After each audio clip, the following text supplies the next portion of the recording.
Hello Voron builders, let's build the famous Afterburner, which is the core of your Voron and houses your extruder, hotend, extruder mechanics, and also provides cooling floor for your parts.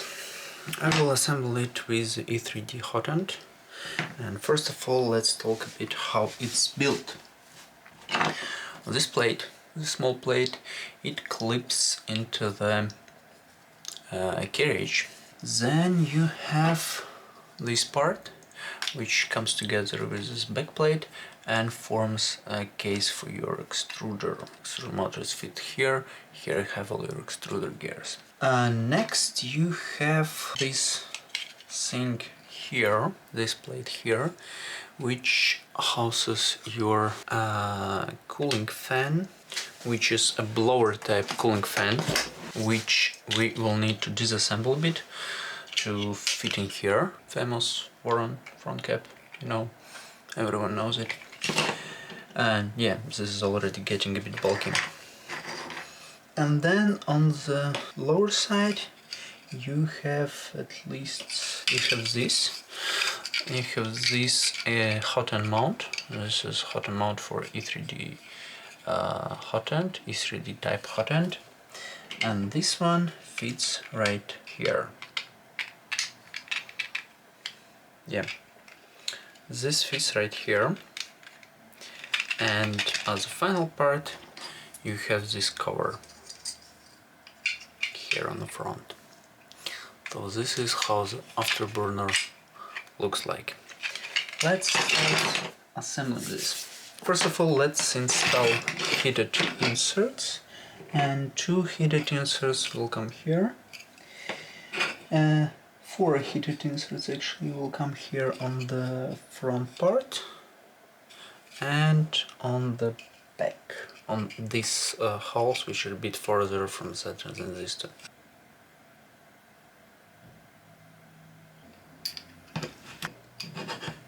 Heated inserts done, and now the Voron manual says to do the assembly and test assembly.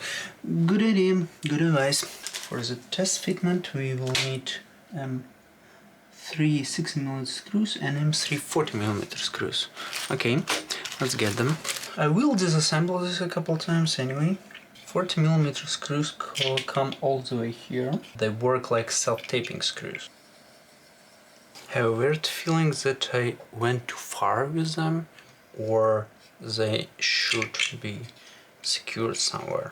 It's actually a very small distance between the hotend heater block and the plastic parts, and I'm not sure that a part this thin can hold the thermal load implied on it, but I don't know. Let's see how it works. At least the silicone sock is just enough to squeeze between the part and the actual heater element. Nevertheless, 60mm screws go in there and secure themselves into the heated threaded inserts. This is an assembled E3D cartridge, and this is why the Voron actually allows for hot swapping, because you can actually remove the cartridge together with the hotend and the nozzle and then stick another one, and this is a detachable part of the Afterburner. Now the manual says to tap 2 60mm screws into the carriage. There are now inserts, so I'm just tapping them in. I suppose they should fit. They should fit. Aha! Okay, I got the idea. You don't tap them all the way in. You actually leave a little bit of space. And every hotend cartridge, every hotend model has like these 2 small knobs on top, which you can use to secure the hotend model. So you have this hotend model. These 2 screws come into these two heated inserts, and this part, it actually goes under the screws here. So let me adjust their length so they're just enough to catch this hotend model. this is how I attach the model. I'm not attaching it, I don't want to cut the belts yet. Well, I need to cut them. There is no way I can, or maybe there is a way. Is there a way to mount the hotend without cutting the belts? No, but the hotend should be mounted like this and just screw down with the screws. Very simple. Yes, I can call it a quick switch hotend. Let's get back to the assembly, and we will need to install more heated inserts on the back of this part. These two holes. In this cable chain mount,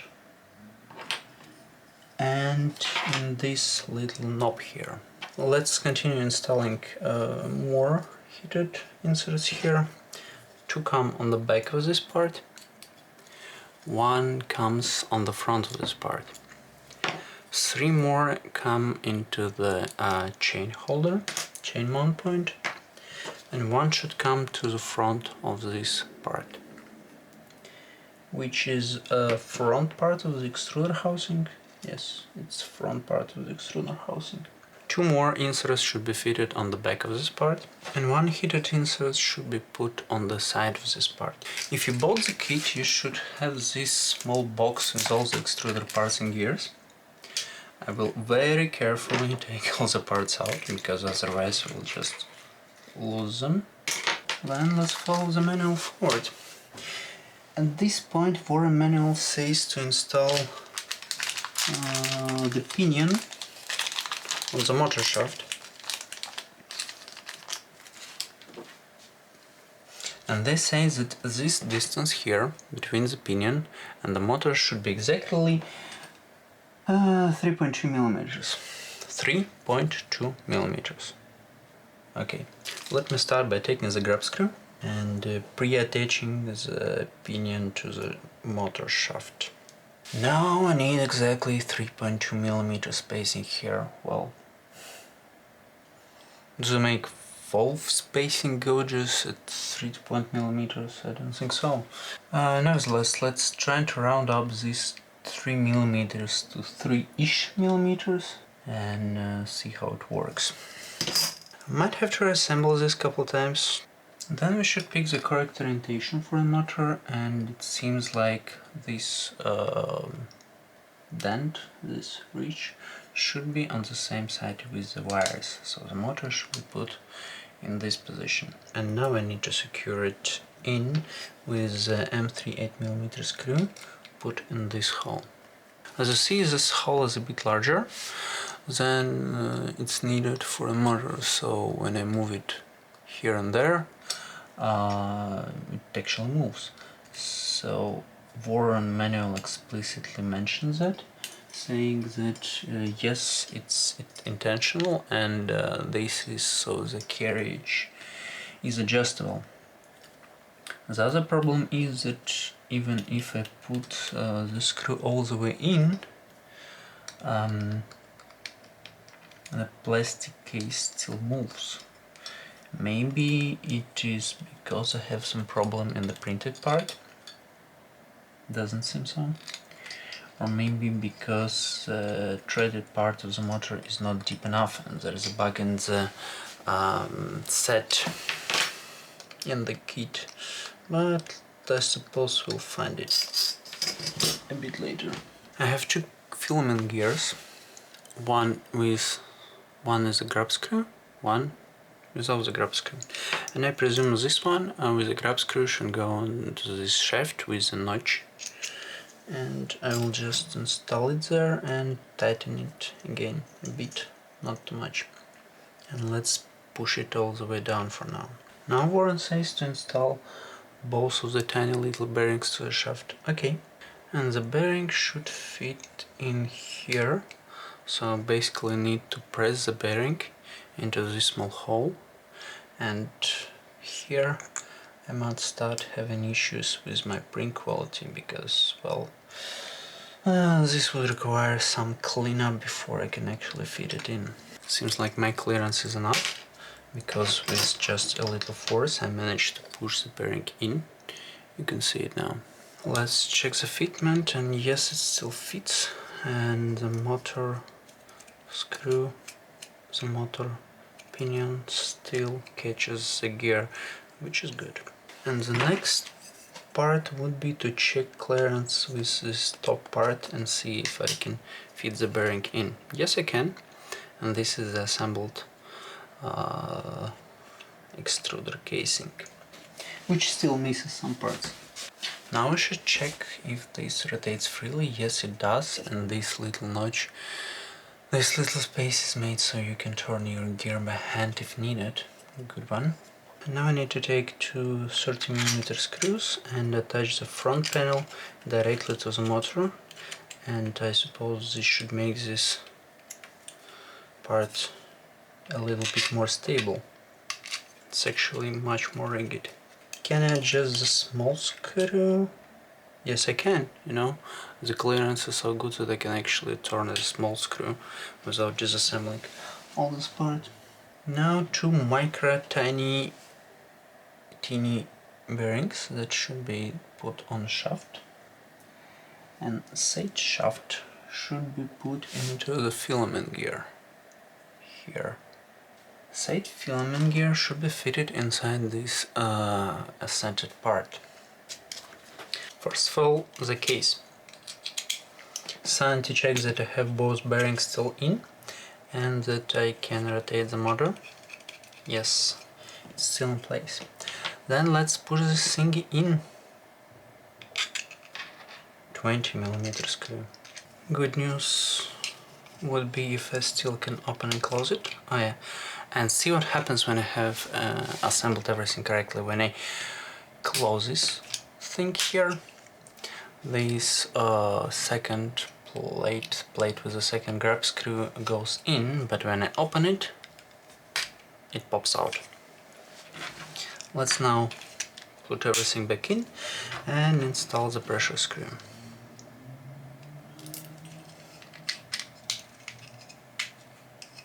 Next part requires to remove two screws. Oh my god, two screws from the back of your the motor. Oh, not the motor, extruder motor, but still you're just removing screws from the motor.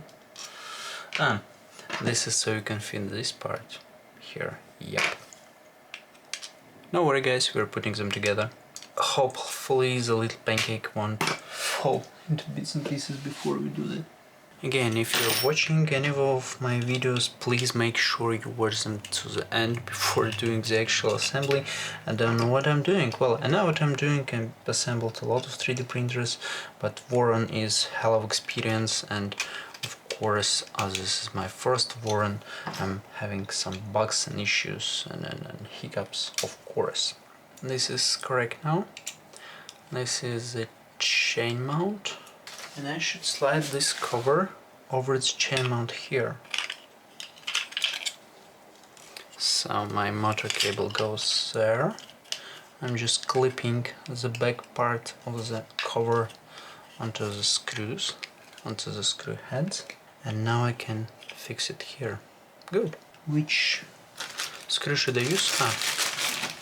8mm screw. Now I need to put these two pieces together, and for that I need a piece of filament. Okay, so you just clip them together, push your filament piece through.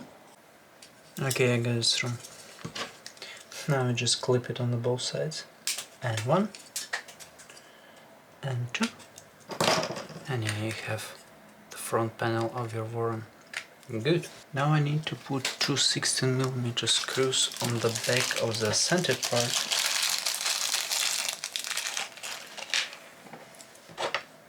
Oh, here? 60mm? This is 60mm, it will thread all the way through, guys. Really? No. Sorry, no. I had to fit this part. Yeah, of course. Okay, I need to fit a first fan in, this one, into this part, so it gives you the Voron look.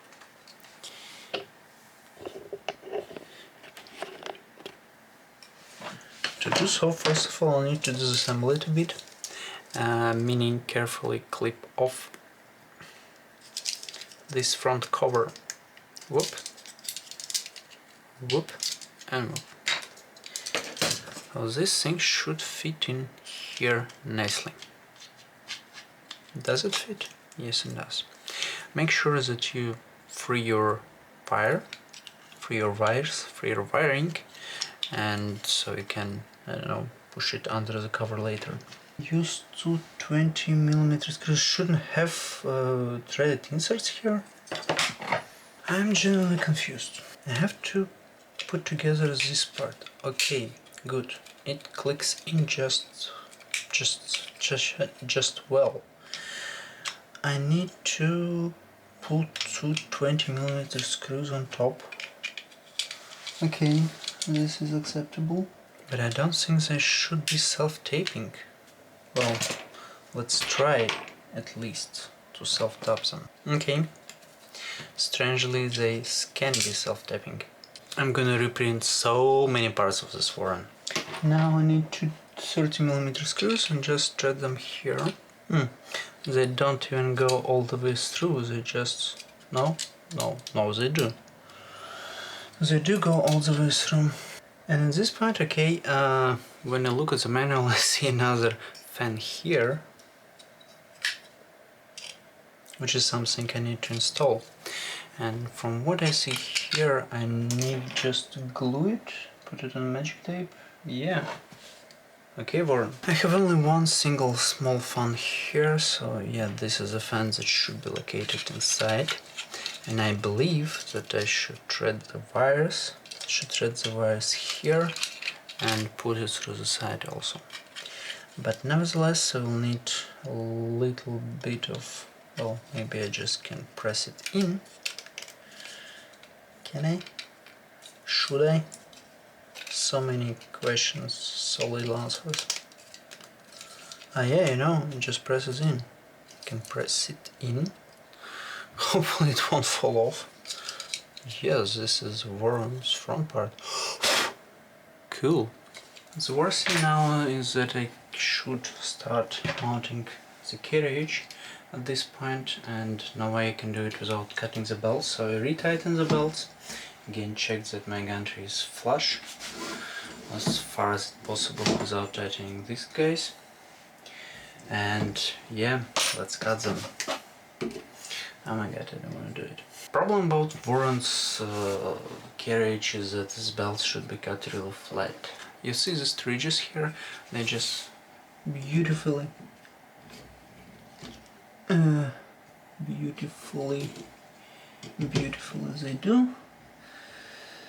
they do beautifully clip. Yeah, they just clip on, so it's solid. Okay, this is again tricky, and I'm a bit tired about saying tricky all the time, but yes, this is tricky, sorry. The Afterburner is fixed with two screws going to here, and here, and one is shorter because the threaded nut is here on the top, and one is longer. One is 20mm, other is 30mm. 30mm screw goes here because threaded nut is deeper. It's actually in this part, not in this part. Clip it on. Use a longer 30mm screw on the right side and a shorter 20mm screw on the left. Now I have extruder gearbox attached. The next part is installing the fans, and as you have already seen, there are these two screws attaching to these two threaded inserts. It should be simple.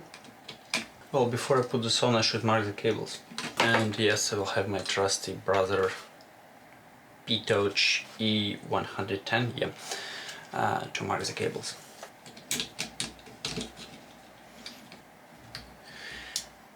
Almost the final part is to install this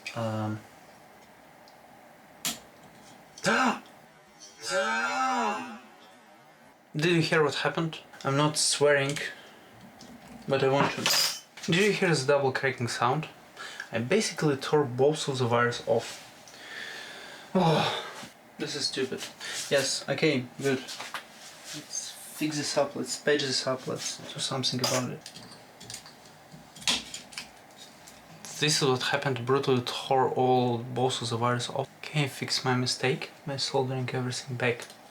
When you're installing the hot and fan, make sure you install the wires in the open position, so when you're just threading everything through, yeah, the wires have enough space so you can open the door. On the back side there is a probe, so if you're installing the E3D extruder, the heater block should be on the front, because I cannot install it now because the probe just messes up here. Okay, let's disassemble it. Heater block is on the front, and by the way, how do you do wiring? You put the wires here, and then you thread them here on the side, then you have two clips to tighten them up with zip ties, and then put through the right part of the afterburner. Okay, let's clip the thing back in. Yeah, it's now flush and solid. Well, here is the finished afterburner, at least finished up to the state when I can do some wiring. And most probably in the next part I will be installing the cable chains and tightening the belts and making sure that everything is ready for wiring. See you soon.